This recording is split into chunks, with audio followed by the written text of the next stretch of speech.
Shalom, shalom, everybody. I am your Bruban Shemayim back with another one. Today we are talking about the race riots going on in England and how they will eventually spread into the rest of the world. This is 2nd Esdras, a short scripture I'm going to go into. 2nd Esdras 16:71. It says, "They shall be like madmen, sparing none, but still spoiling and destroying those that fear the Lord." So this is a lot of the things that's going on are still the beginning, right? We're at the beginning. This is God is giving people time to get prepared, to make bonds, to come together, right? Because this is just the beginning. So the things that we're going to watch in this video, it's not the end result of how it will be. But if you can see the spark of rage and the madness already, it's going to be 100-fold by the time everything ends. There's a...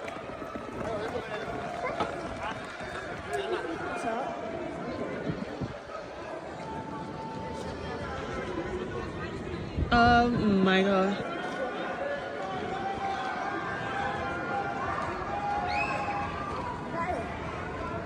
Yeah. Oh my god, no. What's that? You guys have been seeing what's going on. Like, they're literally attacking us.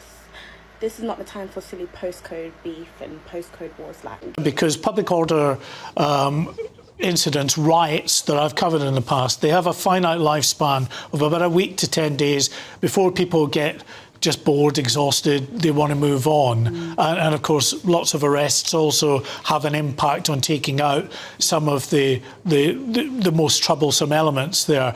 But when you get an opposing group and hear young Muslim men coming out and then confronting those groups and adding to that, it then descends potentially into a much wider race war, and nobody wants that.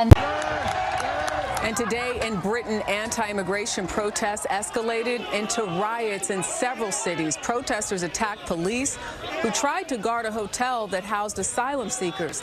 The violent protests erupted last week after a deadly stabbing rampage at a dance class.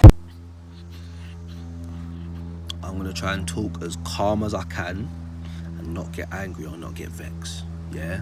But these last 48 hours have showed me that this country is finished. And on top of that, the far-right extremists are fickle, yeah? This country is so thick and has no common sense that it is madness to me. Absolute madness to me.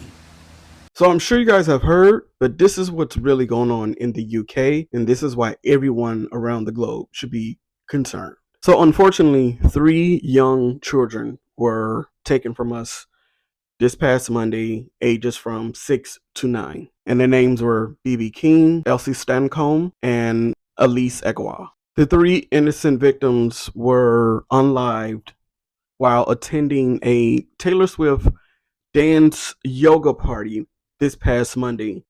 And we should also acknowledge that there were 10 other victims as well, but they fortunately survived. Now, the suspect in these heinous crimes is Axel Rudakabana. He's at the age of 17 years old. Now, this is not a recent photo of him. This is a photo of him when he was much younger. Now, what has made this situation much worse is the fact that social media has gotten a hold of it, and now social media is doing what social media normally does. It spreads misinformation.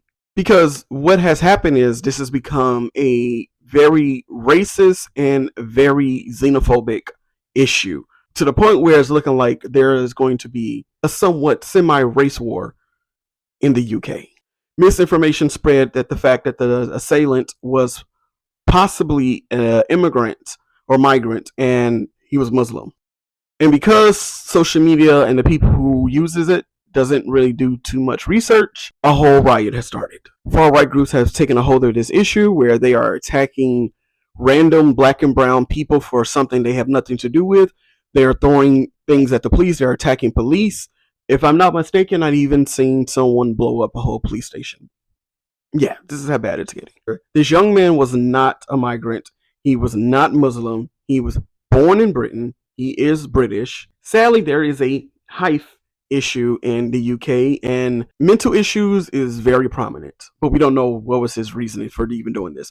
There is no reason. And what should be a concern for everybody is that, especially here in the US, is that the way social media has been rampant this week. I mean, just there's so many stories of people or stories of just people making up stuff and then creating this rage in people that is people just going nuts. And that is what's concerning about this, is that if this election that's coming up in November, if things doesn't go the way that some people feel that it should go, what is going to be the reaction?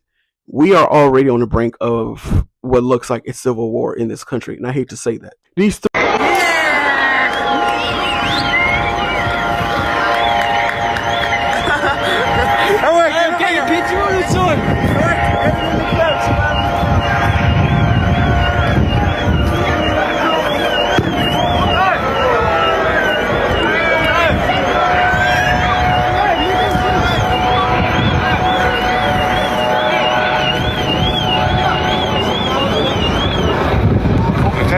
That's been bed properly, that.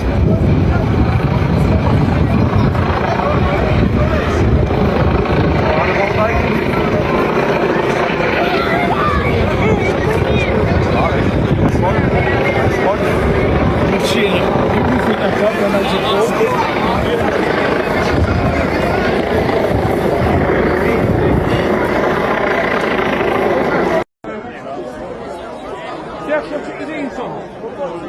What are you doing?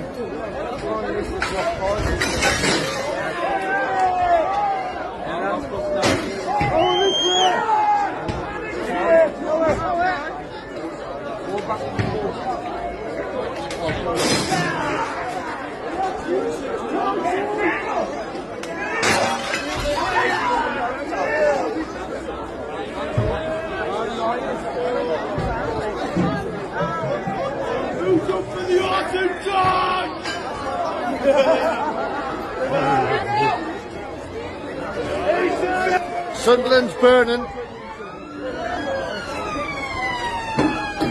Gonna blow up that.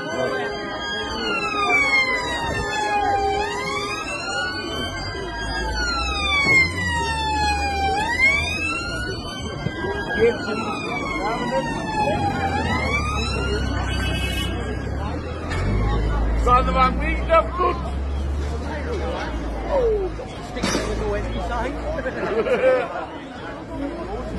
Fucking hell, I can feel the heat from here. Feel the peaks. I'm trying to protect England. From who?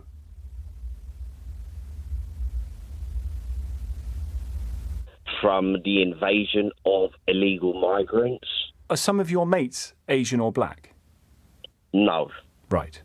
And when you come into contact with various services, the NHS or your dentist or your doctor or whoever, or the person serving you at the till in the shop, and they're not white, do you think they are lawless as others are? I don't know what they're doing. But they're not, are they? I mean, there they are holding down a job. In some cases, there they are attempting to save your life in parts of the NHS. God forbid something awful were to happen to you. You might have a black doctor, a black woman, black man trying to save your life. Would you worry about that? No. As I say, I don't think Gary's born a racist. I don't think anybody's born racist. But man alive, the descent into it is a hell of a journey, isn't it? To my black and brown people, to my Muslim brothers and sisters living in this England, I want you to take this time to retreat if you can. If you are scared to leave your house, if you are uncomfortable to go out into community, take this as a time to pour into yourself within your home, you know? Put on your favourite movie, your favourite album. Sing and dance with your loved ones within the house. Hug your children. Spend time playing with them. Have a nice long bath. Go to sleep early. Nap in the daytime, you know? This is a time to use annual leave. If you've got some, use it. Don't wait until something else happens. Use it now. Take a mental health day. There's a lot going on in this world.